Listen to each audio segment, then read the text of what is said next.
প্রিয় কৃষক ও আলু ব্যবসায়ী ভাইরা, আলুর দাম আজকের বাজার 450 এবং 460-70 পর্যন্ত এবং সর্বনিম্ন 410-20 পর্যন্ত আজকের বাজার।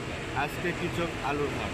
আমার পিছনে যে আলুগুলো দেখতে হচ্ছে, এই আলুগুলো লাল প্যাকেট, এগুলো যাবে রোহিঙ্গা ক্যাম্পে। এই বাজার থেকে বর্তমানে আলু, খোলা বাজারের আলু যাচ্ছে রোহিঙ্গা ক্যাম্পে এবং ঢাকা টাউন বাজারে।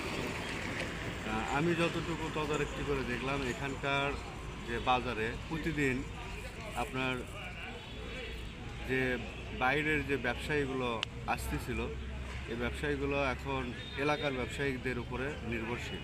তারা আলু ক্রয় বিক্রয় করে, কিন্তু আলুর দাম সম্ভাব্য আর ওঠার সম্ভাবনা নেই। উঠলেও একটু সময় লাগবে, কারণ এখনও প্রত্যেকটা কৃষকের ঘরে সর্বনিম্ন 30 মণ 50 মণ করে আলু আছে। আর আমার ছোট্ট জ্ঞানে মনে হয় এখানে একটা সিন্ডিকেট চলতেছে, কারণ সিন্ডিকেটটা এরকম, বড় ব্যবসায়ীরা নামতে পারতেছে না এই হাটে, কারণ কোনো একটা বাধার সম্মুখীন তারা হচ্ছে।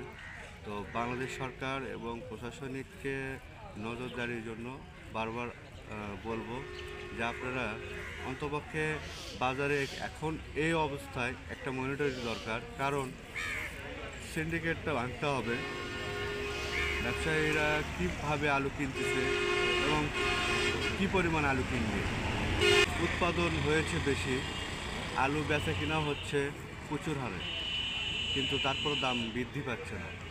আলু বেচা কিনা হলে, রপ্তানি হলে, আপনার বিভিন্ন জায়গায় আলু যে যাচ্ছে, এরই ধারাবাহিকতায় আপনার প্রতিদিন যে পরিমাণে আলু যাচ্ছে সে পরিমাণে দাম বৃদ্ধি পাচ্ছে না।